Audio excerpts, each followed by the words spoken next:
Hello guys, manguha daw kami ng cabbage, pero iba yung cabbage dito sa Black Sea.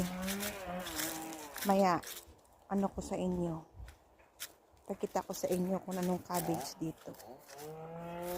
Yan ang lugar dito. Yan, taran, ganda diba? Yan, yan ang aso.